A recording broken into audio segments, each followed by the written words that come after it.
Highbridge, a division of Recorded Books, presents So Many Roads, The Life and Times of the Grateful Dead, by David Browne. Read by Sean Runnette. Tuning Up, or Intro.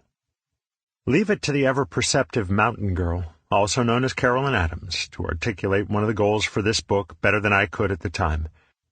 During one of the many research trips to various points on the West Coast, I visited MG at her home in Oregon.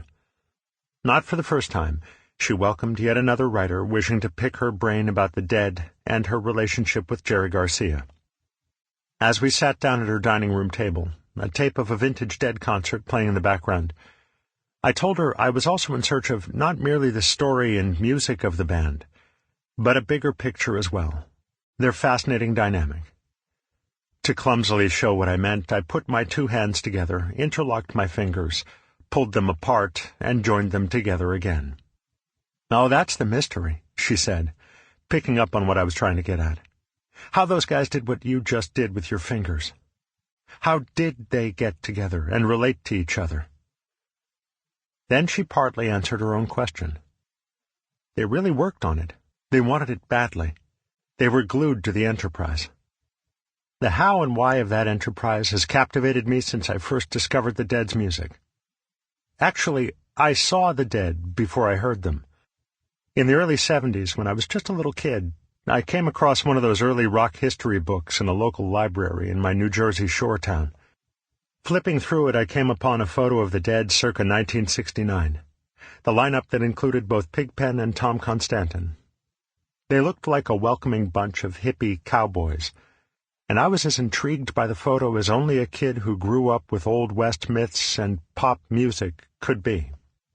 One of the albums in my fledgling record collection was Crosby, Stills, Nash & Young's Deja Vu, so I knew Garcia's name and photo from the liner notes, thanks to his guest role on Teach Your Children. But I needed to know more about his day job. Not long after, I received my first FM radio, and, if memory serves, one of the first songs I heard on it, by way of WPLJ-FM in New York, was Casey Jones. Oh, I thought, that's the Grateful Dead. I loved the groove and lead guitar in the song, and couldn't believe I heard the word cocaine in a song on the radio, and I soon bought my first Dead album, Working Man's Dead, home, of course, to Casey Jones. From that point on, I kept up with the new releases. And even when I swerved into other artists and genres in the decades ahead, from indie rock to Celtic folk to electronica, I often found myself circling back to the Dead. From the time that college buddy taught me how to play. Sample complete. Ready to continue?